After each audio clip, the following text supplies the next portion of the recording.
দাও দাও আমার হাতে দাও, বারবার বললাম তুমি নিতে পারবে, জোর করে তো নিলে, দাও। জোর করে নিল না কুলিগিরি রিহার্সেল? না বাবা না, আমার ঘরে চালের বস্তা আর হাতে বাজার খরচের ব্যাগ, আমার কষ্ট দেখে দুরন্ত হাত থেকে ব্যাগটা নিল। দুটো যদি একবার আনতে না পারেন তাহলে একটা একটা করে আনবেন।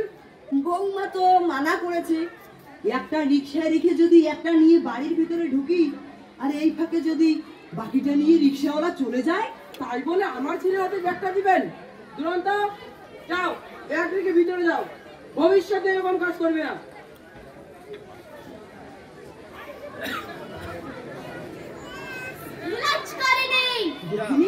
হ্যাঁ দাদু, বহুদিন তুমি আমাকে ফাঁকি দিয়েছো।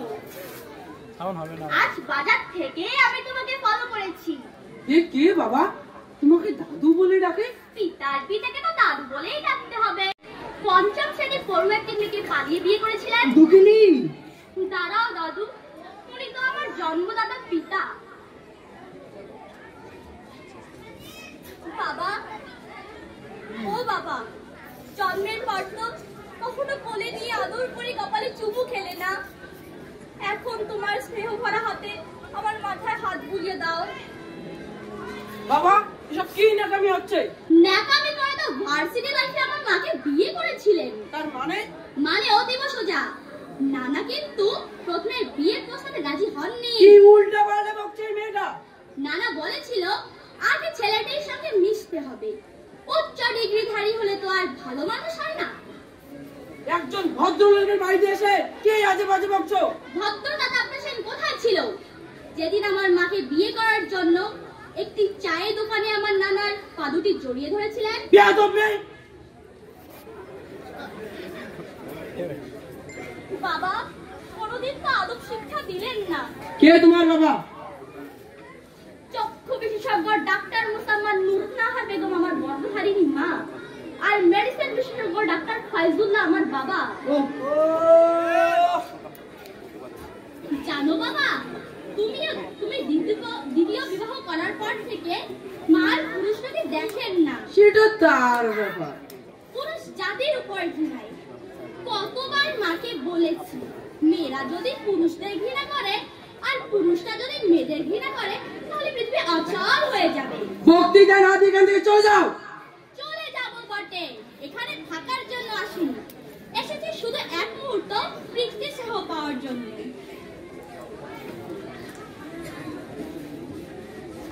বাবা, কষ্ট হলেও তোমার স্নেহ ভরা হাতে আমার মাথায় হাত বুলিয়ে দাও। যতদিন বেঁচে থাকবো ভাববো আমার বাবা এক মুহূর্তের জন্য স্নেহ করেছিল। আদর করে মাথায় হাত বুলিয়ে দে বাবা। বুঝেছি, আপনি ওদের বাসায় প্রতিদিন যেতেন? প্রতিদিন নয়, মাঝে মাঝে যেত। তুমি তো বিত্তবান, নিজের সন্তানকে ভুললেও দাদু ভোলে নাই। তুমি যাবে না পুলিশ ডাকবো? পিতা কন্যার আলাপের মধ্যে পুলিশ আসবে না, এলেও লজ্জা পাবে। দাঁড়ান।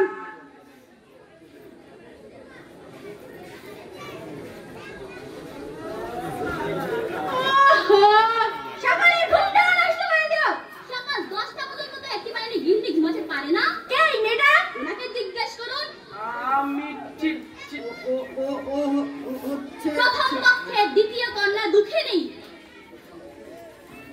আপনি কোথায় খবর দিয়ে নিয়ে এসেছেন এখানে আগুন জ্বালাতে? না মা, আমি ঠিক যান, চালের বস্তা স্টোরে রেখে আপনার ভাত খাওয়ার মাটি সারা নিয়ে এক্ষুনি বাড়ি থেকে চলে যান। এই যে দোলাপাড়ায় রেডি। বলো কি দাদু? রেডি হইছে? মাটির থালায় ভাত খাও আর বাকি সবাই খায় দামি প্লেটে। না রে বুবু, আমাদের পূর্বপুরুষরা সবাই মাটির থালায় খেত, তাই আমিও খাই। যে কারণে আদি যুগের মানুষরা তো গাছের ছাল ও ঘাসের চামড়া পরতো, এখন কি কেউ বলে? নিয়ে যাও, সোনার থালাতে ভাত খাওয়াও। যাও দাদু, চালের বস্তাটা রেখে এসো।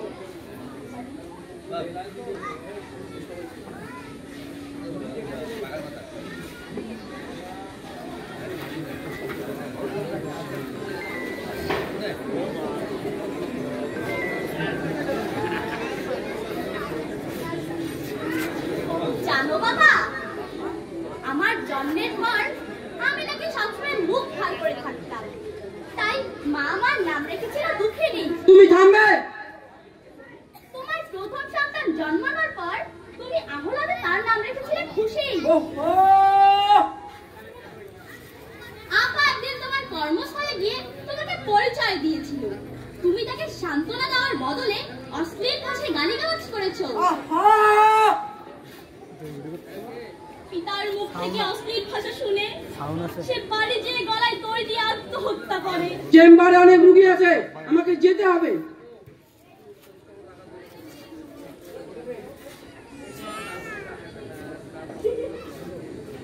বাবা,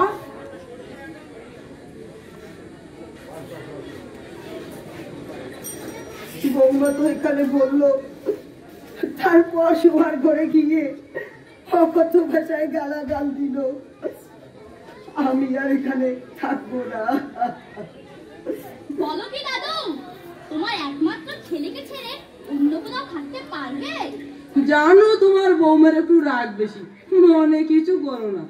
তোমার পুত্রধন যখন মাথায় তুলেছে তখন মাথা থেকে নামাতে পারবেন না। যাও বাবা, ভিতরে যাও, একখানে থাকলে অনেক কিছুই হয়। ওই তো দাদু, তোমার স্নেহের সন্তান সমাধান দিয়েই দিল। শোনো দাদু, কর্মহীন মানুষ যত বয়সে হোক না কেন, যার হাড়িতে খাবে তার গঞ্জনা তো শুনতেই হবে। করলে কি দাদু, থালা থালা ভেঙে ফেললে? তোমার মরার পর তো ওই থালা তোমার নাতি নাতনিরা তোমার ছেলেকে উপহার দিত। আমার সময় নয়।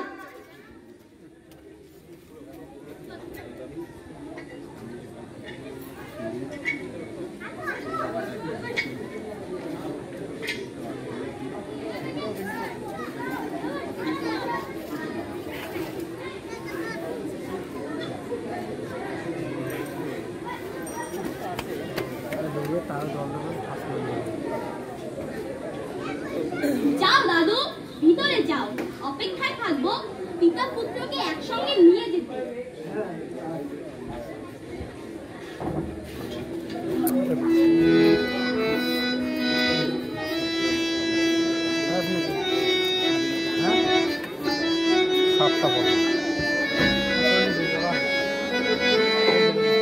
45 মিনিট লাগে, সাতটা পড়ে ওই বসে কথার মতো সেখানে গাড়ি করা গেছে।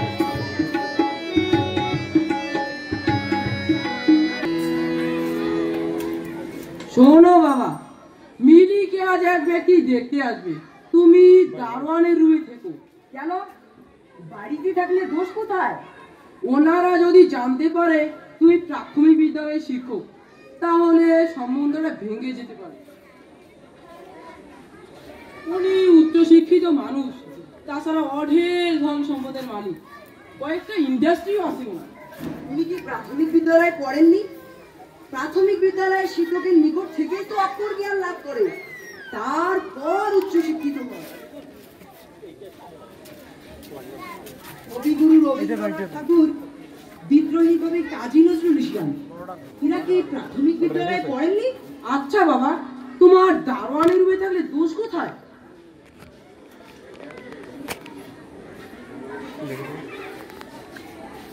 ঠিক আছে, দারোয়ানের রুমেই থাকে, কিন্তু মিলি তো ভার্সিটিতে পড়ে, এই অবস্থায় কি তার বিয়ে দেওয়া ঠিক হবে? ছেলেও তো বিদেশে পড়তে গেছে 5 বছরের জন্য, ও ওদিকে পড়বে এদিকে পড়বে।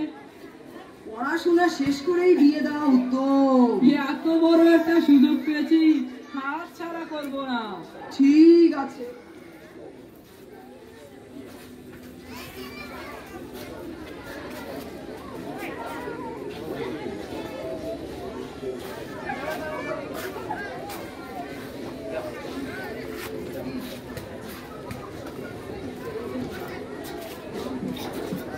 ড্যাডি, তুমি আমাকে ডেকেছো? হ্যাঁ মা, কেন? বাড়িতে আজকে মেহমান আসবে, তোকে উপস্থিত থাকতে হবে। মেহমানের সাথে আমার কি? তাছাড়া আজকে ক্লাসগুলো যে মিস করি, স্যার কি বোঝালো কেমন করে বুঝবো? 11 দিন ক্লাস না করলেও চলে। আজকের পর তো আর কাল বোঝাবে না। আচ্ছা, তোর তো ভার্সিটিতে যেতে এখনো 1 ঘন্টার মতো সময় বাকি আছে, ওনারা এলে পরিচয় হয়ে যাস। ঠিক আছে।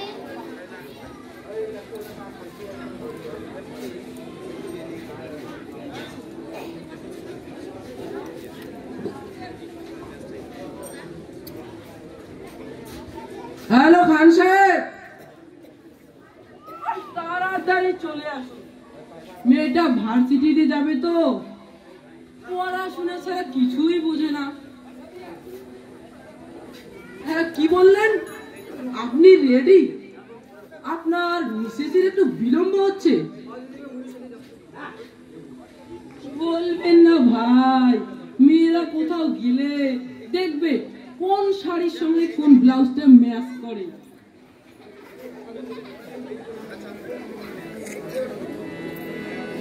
এখন তো হাসাচ্ছে ভাই, এখন তো হাসাচ্ছে, শেষে কাঁদতে হবে। ওই তো কিলো বলে কারণটাতে গেল কোথায়, বারবার গাড়ি হর্ন দিচ্ছে, আমাকেই জিতে হবে।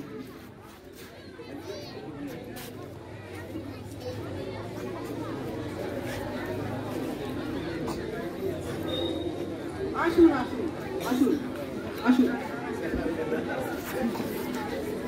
দেখুন, মাইনে দিয়ে দারোয়ান রেখেছি, পাত্তা নেই। মা মিলি, তুই যে বইপত্র নিয়ে। হ্যাঁ ড্যাডি। ইনি তোর আঙ্কেল মিস্টার খান, ইনি তোর aunty Mrs Khan. Good morning. Good morning to. ভার্সিটির ফাংশনে তোমার ডান্স দেখে তোমাকে পছন্দ করেছি। কেউ কি বলেছিল ড্যান্সার মেয়েটাকে পছন্দ করতে? ডাক্তার সাহেব, মেয়ে কিছু বলেননি? মা মিলি। আচ্ছা যাক, নাম কি তোমার? ড্যাডি তো নাম বললো। মা। ড্যাডি, ওনাদের সঙ্গে তো দেখা হলোই, আমি এখন ভার্সিটিতে যাব। সে কি মা, আমরা তো তোমাকে দেখতে এসেছি। ভার্সিটির মঞ্চে ডান্স দেখেছেন, আর কি দেখবেন? ও বুঝেছি, ডান্স দেখবেন, দাঁড়ান দেখাচ্ছি।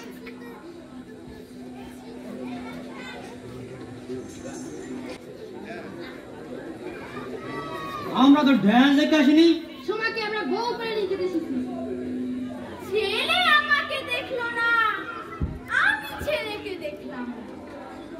আপনারা আমাদের সম্পর্কে খোঁজ খবর নিলেন না, আমরা আপনাদের সম্পর্কে খোঁজ খবর অতিথি, নিলাম না। প্রধান অতিথি এখন একটি প্রফেশনাল মিটিং এ যাবেন। 20 মিনিটের মধ্যে শেষ করে যাদেরকে এই মিটিংয়ে আপনি দেখেছেন তাদেরকে তার সাথে যাওয়ার জন্য বিনীত অনুরোধ। এভাবে তো হবে না।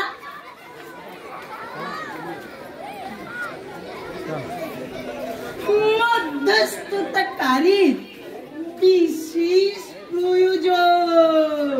তুমি কে? কে তুমি?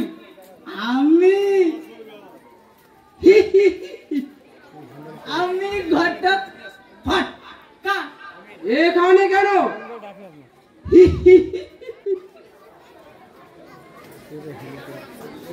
শকুন যেমন গরু মরলে খবর পায়, তেমনি কোথাও বীর আলাপ হলে আমি খবর পাই।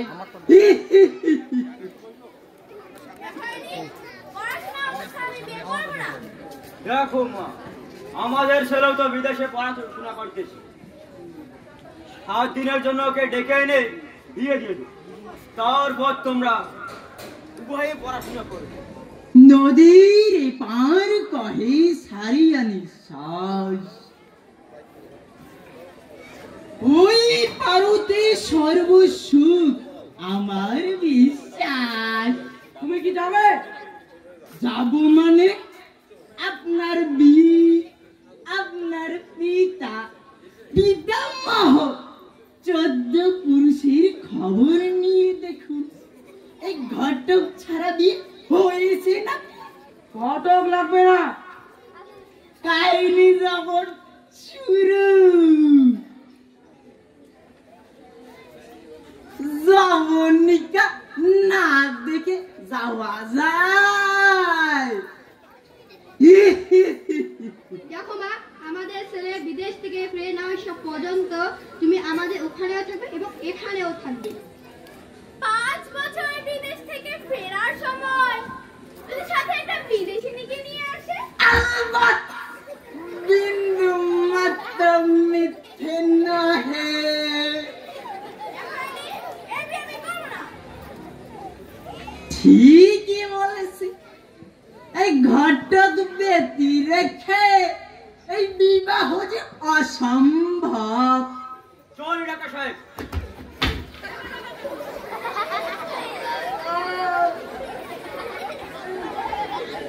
যাবেন কি? যাবেন কি? জলের ব্যবস্থা নিশ্চয়ই করেছে। খেয়ে যান, না খেলে যে গৃহকর্তার অমঙ্গল হবে। তুমি থামবে? থামব কি? ভয়ের পক্ষ আমার উপর দায়িত্ব অর্পণ করুন।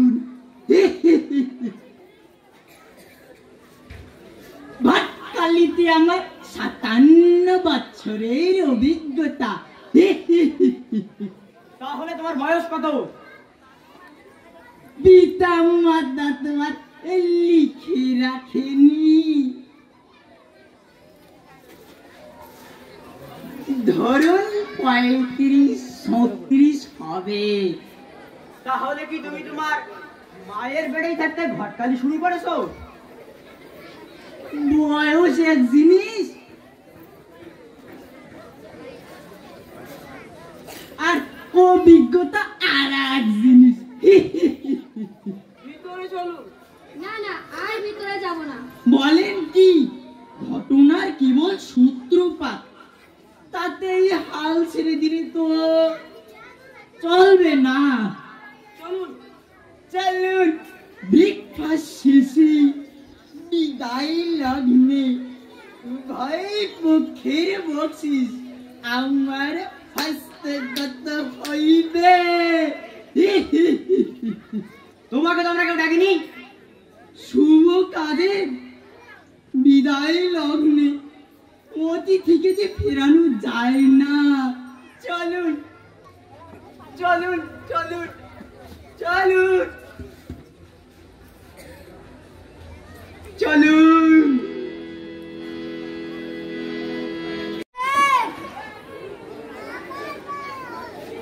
খবরের কাগজ, খবরের কাগজ, প্রথম বাংলা,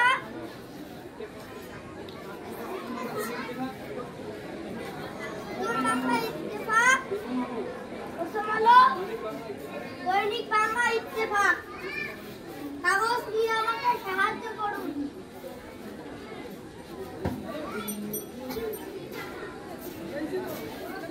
নাম কি তোমার? শিহাব। এত অল্প বয়সে অকার হয়েছো? কি করব স্যার, আমরা যে সর্বহারা।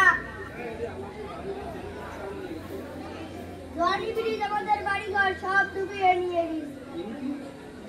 আর ইনি কে? আমার মা। তাকে কেন সঙ্গে নিয়ে এসেছো? তিস্তা নদী আমার মাকে বোবা বানিয়েছে। তিস্তা নদী তোমার মাকে বোবা বানিয়েছে? আর তোমার বাবা? তিস্তা নদী সবকিছু নিয়ে যায় আর বাবা পাগল হয়ে যে কোথায় গেল আর কিছু বাবা গেল। তিস্তা নদী তোমার বাবাকেও পাগল করে দিল? তোমরা এখন কোথায় থাকো? রেল স্টেশনে। হায় রে অভাগা দেশ, ছিন্নমূলের কেউ খবর রাখে না।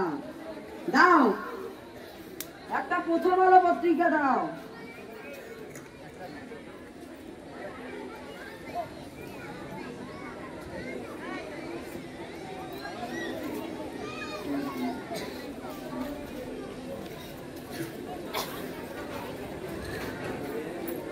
এই নাও। স্যার আমার কাছে যে খুচরা নাই স্যার। খুচরা দিতে হবে না, টাকাটা তোমার কাছে রাখো। না স্যার, যা দাম তাই দিন। এভাবে তো আমার ভিক্ষার অভ্যাস হবে। ভিডিও হবে? দাও দাও।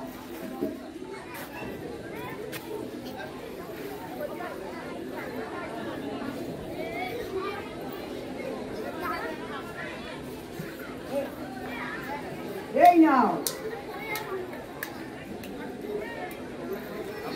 খবরের কাগজ দিবেন স্যার, খবরের কাগজ, খবরের কাগজ দিবেন স্যার, খবরের কাগজ।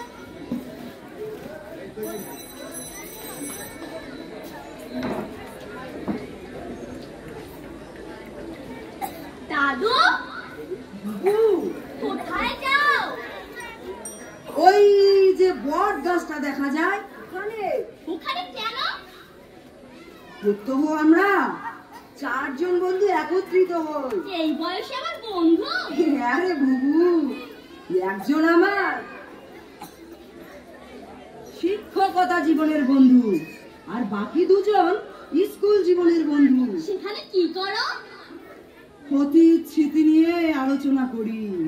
আচ্ছা দাদু, তুমি তো জীবনে অনেক বাচ্চাকে শিক্ষাদান করেছো। হ্যাঁ করেছি। তুমি ছিলে মানুষ গড়ার কারিগর।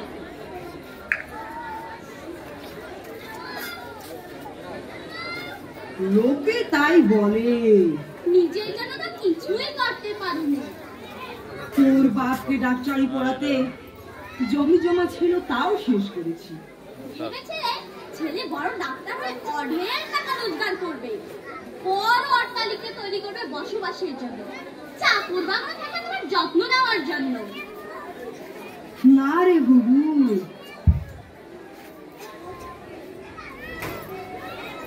তোর দাদি মরার পর কন্যের সেবার আশা কল্পনাও করিনি। যাক দাদু, তোমাকে একটা প্রশ্ন করব একজন স্কুল শিক্ষক হিসেবে। আরে একটা কেন, 1000টা কর। আচ্ছা, বাচ্চারা বাপের অন্য স্ত্রীকে সৎমা বলে জানে। সৎ মানে ভালো, সৎ মানে উত্তম। কালো করছে পুরো। মায়ের সতীনকেই সৎ মা বলে। ব্যাকরণ কারণ তুমি তো বসো, আমি হ্যান্ডেল করতেছি। যাহারা ব্যাকরণ বিষয়ে পণ্ডিত তারা এই শব্দটির আবির্ভাব ঘটিয়েছে। এটা ঠিক না। অসৎ পিতারাই বুদ্ধি খাটিয়ে মায়ের সতীনকে সাধনা নাম পড়িয়েছে বিমাতার প্রতি আকৃষ্ট করার জন্য। না না, তাহলে তুমি শতকরা কতজন বিমাতাকে দেখেছো যে সতীনের সন্তানকে ভালো চোখে দেখে? 2-1 তো আছে। তাহলে সৎমা শব্দটি পরিহার করে সোজা বিমাতা বলো। তোর সঙ্গে কথায় করা যাবে না। তা কোথায় যাচ্ছিস? যাচ্ছি তো একটু ফার্নিচারের দোকানে। ফার্নিচার কিনবি বোধহয়? হ্যাঁ, মায়ের মাথায় যে কি ভূত চাপলো, বাড়িতে লোহা বা প্লাস্টিকের কোনো আসবাবপত্র চলবে না, সবকিছু হবে কাঠের। যাক, শুনলাম তা তোর বয়সও হলো, পড়াশোনাও শেষ, বিয়েটা কর। না, ভেবেছি বিয়ে আমি করবো না। কেন? বিধাতা তো কাউকে বেজোড়া পাঠাননি। কোনো একজনকে বিয়ে করলাম, কিছুদিন পর সে অন্য একটি মেয়েকে বিয়ে করলো, তখন? আমাদের ধর্মের বিধান আছে,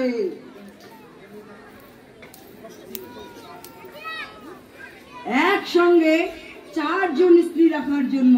ধর্মে এ বিধানও আছে 4 জনকে সমান চোখে দেখতে হবে। তা তো আছে। কতজন তা করে? তাহলে তুই বিয়ে করবি না? না। এমন শুভ কাজে না বলা চলে না। আপনি কে? কি হতো আগমন? আমি ঘটক রাস্তাঘাটে ঘটতালি লজ্জা লাগে না? লজ্জা ভয় বিসর্জন দিয়ে আমি আজ এই পথে। যান মানুষের বাড়িতে ঘটতালি করুন। এই দেখুন, কালো নিবেন না ফর্সা নিবেন, মোচওয়ালা নিবেন না দাড়িওয়ালা নিবেন।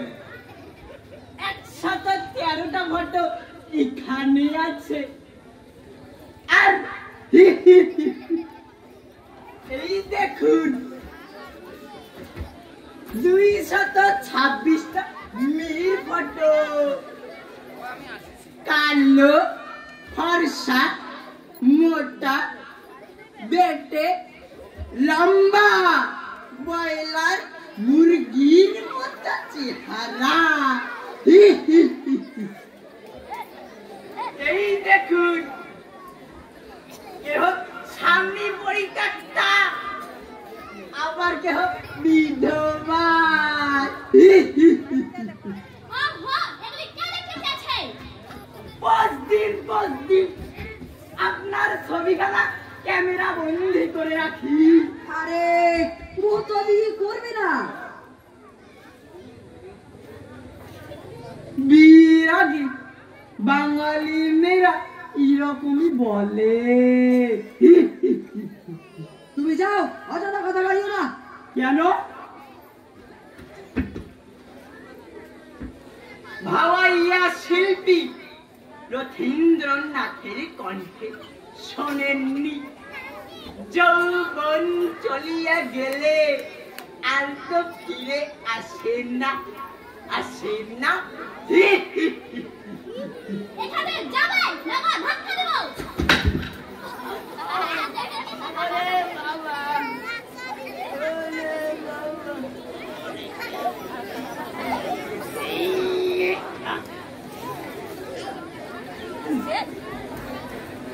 ওটা তো আমার সহনীয় ব্যাপার। এই জীবনে যে কতবার খেয়েছি। তোমার কি লজ্জা শরম নেই? আগে ছিল, এখন আর নেই। যাও দাদু, তোমার বন্ধুদের সাথে দেখা করতে যাও, আমি দোকানে যাই। হ্যাঁ তাই। হায় হায় রে, আজ সকালে যে কার মুখ দেখে উঠেছি।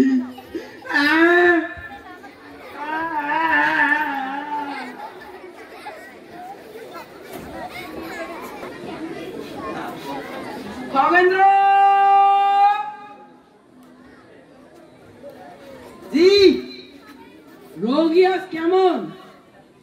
দিনের চেয়ে অনেক বেশি। টাকার বেলায় তো কম। বলেন কি ম্যাডাম? সিসি ক্যামেরা তো তাই বলে। কাল একজনের নিকট থেকে তো কোনো ভিজিটই দিলে না। ওটা আমার পিছাতো ভাই, ওরা খুব গরিব।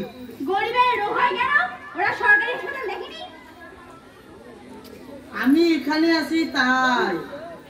এরপর আসবে কাকাতো ভাই, প্রতিবেশী ভাই। আজ থেকে ওসব চলবে না। আর শোনো, ডাক্তার কোথাও বাইরে রোগী দেখতে গেলে তার হিসাবটা আমাকে দিও। জি ম্যাডাম। কমেন্দ্র, তুমি চেম্বারে যাও, আমি আসছি। আর শোনো, চেম্বারে যে সমস্ত জিনিসপত্র কেনা হয় তা আমাকে জিজ্ঞাসা করে কিনবে। বাজার থেকে জিনিসপত্র এনে আমার হাতে ভাউচার দিয়ে তারপরে চেম্বারে ঢোকাবে। জি ম্যাডাম। আর শোনো, মাঝে মাঝে তুমি মোট টাকা থেকে 50 বা 100 টাকা কম দাও। জিজ্ঞাসা করলে বলো খরচ। তা ওটা কিসের খরচ? ডাক্তার সাহেব তো ওটা না বাবাকে দিতে বলেছেন। প্রতিদিন তো বাজার খরচের টাকা থেকে 50 বা 100 টাকা চুরি করে। জিজ্ঞাসা করলে বলে আজ এটার দাম বেশি, কাল ওটার দাম বেশি। আজ থেকে ওই বুড়োকে কোনো টাকা দেবে না, বুঝলে? জি ম্যাডাম। বসে বসে খায়, তার আবার পকেট খরচ।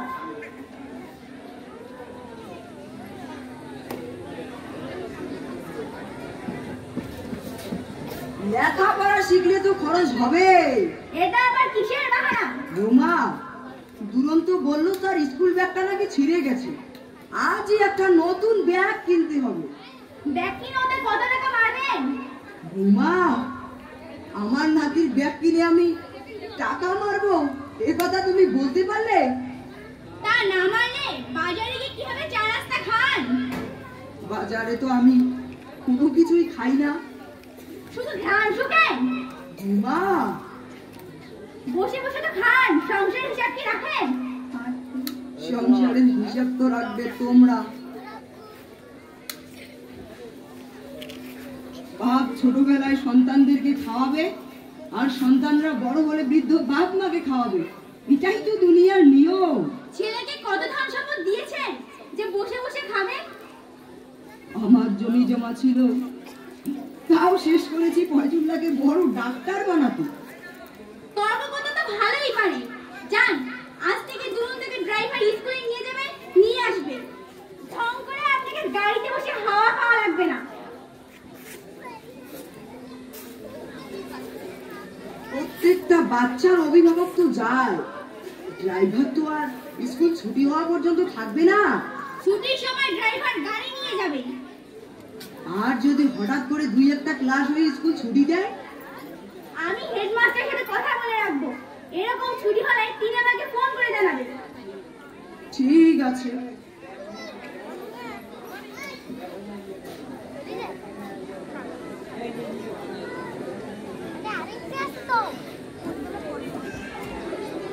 এই নিন ম্যাডাম।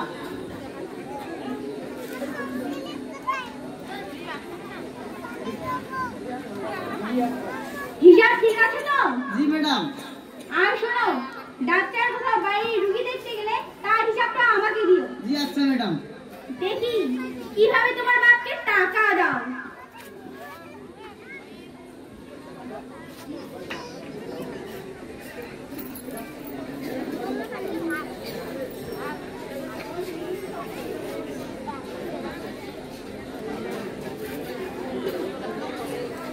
জানো দাদু, ড্যাডিকে অনেক কিছু বলে কয়ে রাজি করিয়েছি। পরীক্ষার রেজাল্ট দিলেই উচ্চ শিক্ষার জন্য বিদেশে যাবে। কিন্তু তোর মা কি তাতে রাজি হবে? আমি আমার বাপের পাঠাই তাতে মাম্মির রাজি কি আছে? টাকা উপার্জন করে তোর বাপ, কিন্তু টাকার মালিক তো তোর মা। কেন? বোধহয় বিয়ের সময় চুক্তি হয়েছিল।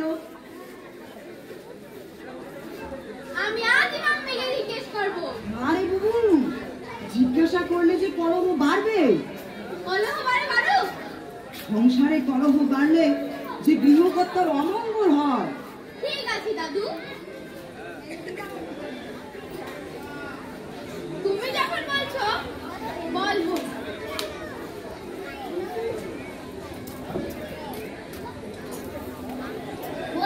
হবে, বলতেই হবে। স্কুল ছুটির সময় কেন তুমি গেলে না? আজ থেকে আর আমি তোর সাথে স্কুল যাব না।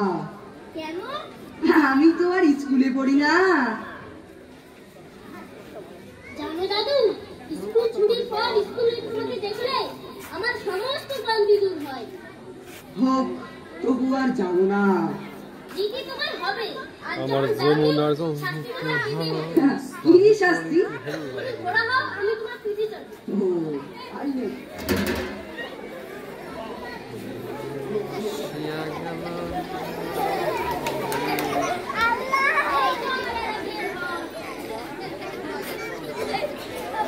বাবা, স্কুল থেকে এসে হাত মুখ না ধুয়ে ইচ্ছানি? ইতরে আমি কি মা? নাতি হয়ে তো দাদুকে ঘোড়া বানাবে। কুকুর বানাতে পারে না? মা, তাহলে তো ঘেউ ঘেউ করতে পারতেন। এত নিচে নামিয়ে দিলে মা। নিচে কোথায়?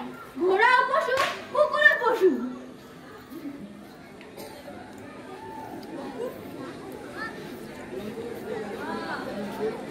শেষ বয়সে এসে এমন কথাও শুনতে হলো। দুরন্ত, যাও স্কুল ব্যাগে গিয়ে হাত মুখ ধুয়ে বিশ্রাম নাও। সামনের মাসেই তোমাকে আবাসিক স্কুলে রেখে আসবো। সে কি মা, মিলিও বিদেশে গেল, দুরন্তকেও আবাসিক স্কুলে রেখে আসবে, বাড়িটা যে শ্মশান হয়ে থাকবে। সেটাই তো আমি চাই। দেখি আজ বাজার খরচের টাকা থেকে কত টাকা চুরি করেছে।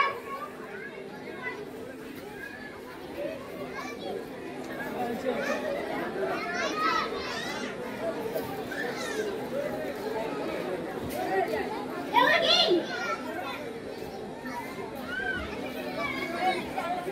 বাজার করে 5 টাকা বেঁচেছিল, তাই দুরন্তর জন্য চকলেট এনেছি। এসব আঘাত হবে আমার ছেলে। অখাদ্য কি মা? বাজারে তো সবাই এগুলো খায়। হ্যাঁ, এগুলো আঘাত। তাহলে বাজারের ফলমূল শাকসবজি সবই তো কীটনাশক ঔষধ দিয়ে ফলানো হয়, তাহলে সবই অখাদ্য। তাহলে কীটনাশক ওষুধ ছাড়া ওগুলো নিজেই ফলান। ফলাতে পারবো, কিন্তু জমি কোথায়? কেন? আমার বাপের বাড়ির পাশে তো আমি অনেক জমি কিনে রেখেছি। সেখানে একটা টিনের চালা করে দেবো, শাকসবজি ফলমূল ফলাবেন আর চালার নিচে থাকবেন। শেষ বয়সে এসে বিয়ের বাড়ির পাশে গিয়ে চালার নিচে থাকতে হবে? সারা জীবন তো ঘরে ঘরে ছিলেন, চালাতে অসুবিধা কি? হাঁড়ি পাতিল কিনে দেবো, রেঁধে রেঁধে খাবেন। বলো কি বৌমা? কাজের বুড়ার কাছে শুনলাম আপনি নাকি রাতে ঠান্ডা ভাত খেতে চান না। আমি বৃদ্ধ মানুষ, রাতের বেলা ঠান্ডা ভাত যে আমার গলায় বাঁধে। যে রোজগার করতে পারে না তার ঠান্ডা ভাত খেতে আপত্তি কিসের? বৌমা, বসে বসে তো খান। বসে বসে আর কত অনাথ করবেন? বৌমা, আমার ঘরের উপরে কত বোঝা হয়ে থাকবেন? বোঝা? চাষাবাদ যদি করতে না পারেন, ভাঙা তার হাতে নিয়ে গিয়ে বাইরে ভিক্ষা করেন। বৌমা, বৃদ্ধ বলে লোকে ভিক্ষা দিবেন। কয়েকদিনের মধ্যে সিদ্ধান্ত নেবেন কি করবেন।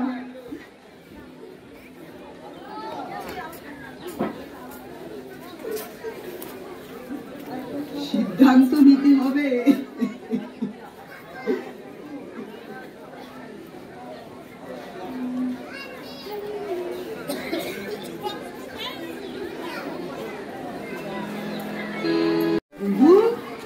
আমি সিদ্ধান্ত বদলেছি।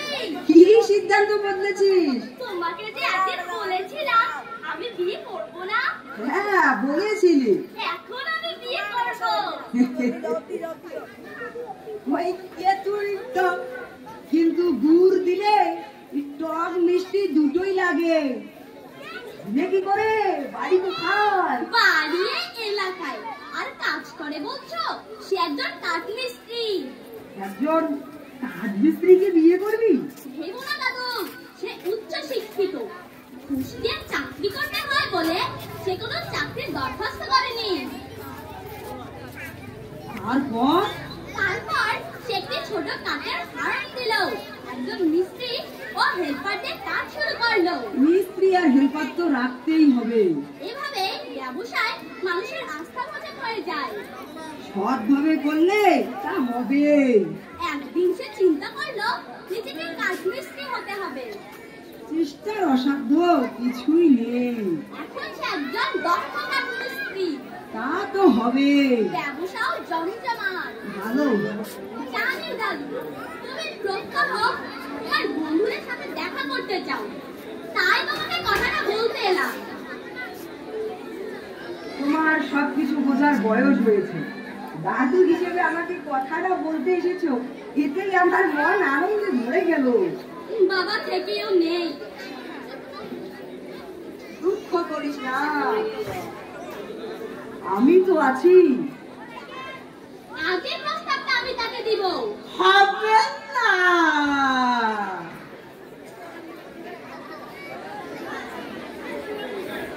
লাইন ছাড়া যেমন রেল গাড়ি চলতে পারে না, রাস্তা ছাড়া যেমন যানবাহন চলতে পারে না, তেমনি ঘটক মধ্যস্থতাকারী ছাড়া বীর আলাপন হতে পারে না। বীর আগে বাঙালি মেয়েরা এই ঘটককে আপদ মনে করে।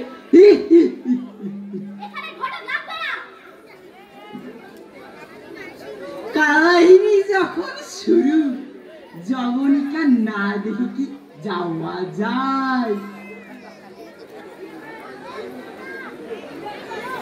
বললো কি মা, এই পক্ষ থেকে 2-4 ডজন মিথ্যে কথা, ও পক্ষ থেকে 2-4 ডজন মিথ্যে কথা বলেই তো বিবাহ সম্পন্ন হয়।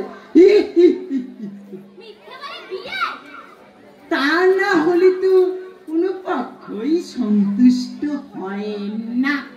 আর আজকাল এই জন্যই তো বিবাহ বিচ্ছেদ হয়। তাহলে কি আমি আলাপন চালিয়ে যাব? তাহলে যাতায়াত ভাড়াটা তোমাকে আমরা ডাকিনি যে যাতায়াত ভাড়া দিতে হবে। বলেন কি, এটুকু ভদ্রতার জ্ঞানটুকু আপনাদের নেই? নিরামিষি যাবে দিন, চলে যাও এখান থেকে। ঠিক আছে।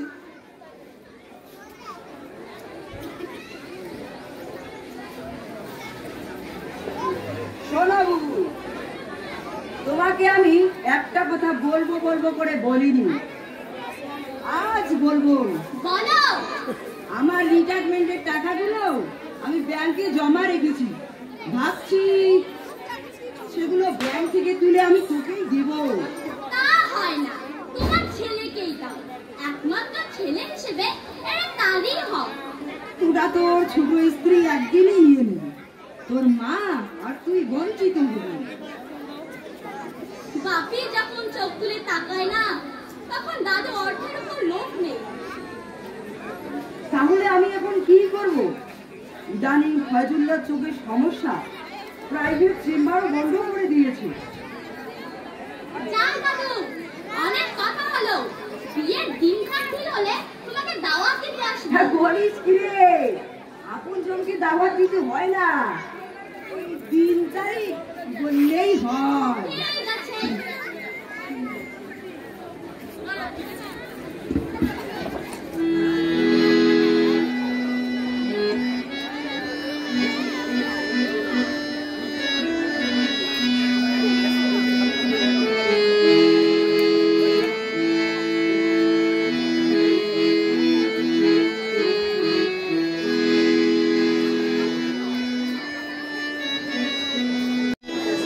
এবার দেখবেন ডাক্তার ফয়জুল্লাহর চিকিৎসার 6 মাস পরের ঘটনা। ধন্যবাদ।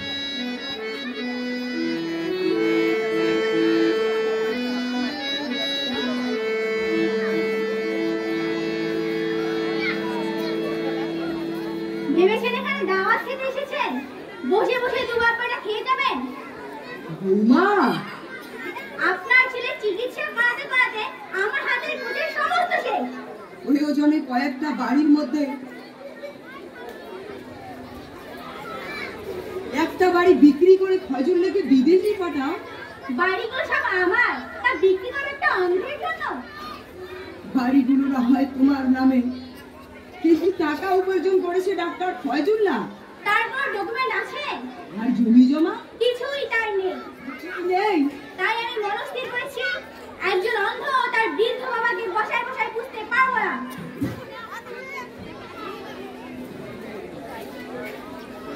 আমার কথা না হয় বাদ দাও, কিন্তু ফয়জুল্লাহ তো তোমার স্বামী। এখন সে আমার কেউ না। এই কথা শুনলে যে ফয়জুল্লাহ হার্ট অ্যাটাক করে মরে যাবে। যাও। দাদু, বংশশুরের আলাপের মধ্যে এসে ভুল করলাম না তো? না রে বাবু, উত্তাল নদীর মাঝখানে যখন নৌকা ভেঙে গেল তখন তো তুই নদীর কিনারা হয়ে এসেছিস। আর মানে? আজ এই মুহূর্তে তোর অন্ধ বাবা আর এই বৃদ্ধ দাদুকে জনমের মতো হয়ে বাড়ি থেকে চলে যেতে হবে। কেন? উপার্জন বন্ধ ডাক্তার ফয়জুল্লাহ আর তার বাবাকে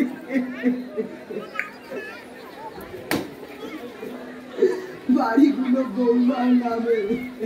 বাড়িগুলো নামে ওনার নামে, কিন্তু স্বামী স্ত্রীর সম্পর্কটা ওটা চুকে গেছে। চুকে গেছে? যাও দাদু, তোমার আর বাবার কাপড় চোপড় নিয়ে এসো। বাবা!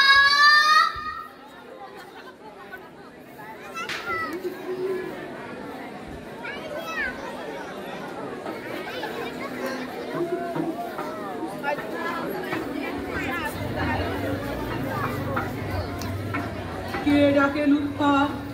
আপনার নাম লুৎফা? এত সুন্দর নাম হওয়া উচিত হয়নি। ইতিহাসে পড়েছিলাম নবাব সিরাজউদ্দৌলার স্ত্রীর নাম ছিল লুৎফা। পলাশীর যুদ্ধে নবাব পরাজিত হলেও কিন্তু লুৎফা তাকে ছেড়ে যাননি। বক্তৃতা না দিয়ে নিয়ে যাও, রাস্তার মোড়ে অথবা বাজারে কোথাও ভাঙাটা নিয়ে বসাই দিও। অন্ধ বলে ভিক্ষা দিবে। বাবা বিয়ে করে আসতে পারে, কিছু বললাম না। নইলে নইলে নইলে মাথা চুল হয়ে টেনে দিচ্ছে। রাস্তায় নিয়ে গিয়ে বলতাম, দেখে যাবে বেবি চাইনিকে। দারোয়ান! বাড়িতে ঢোকার সময় দেখলাম দারোয়ান বেচারা গাড়িটি গোল করে এক বেবি চাইনির বাড়ি থেকে চলে যাচ্ছে। সুন্দর লাগতো শুনতে। জবাব আছে না?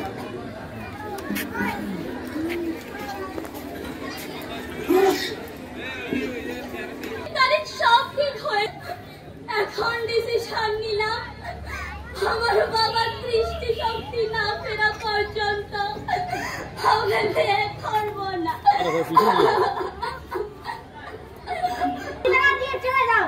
চলে যাও। শোনো দাদু, বাবাকে নিয়ে আমার মায়ের কাছে যাবো। গিয়ে বলবো তুমি আর চক্ষ বেঁচে থাকবে। তুমি আমার বাবার চোখ দুটো থেকে চিকিৎসা করে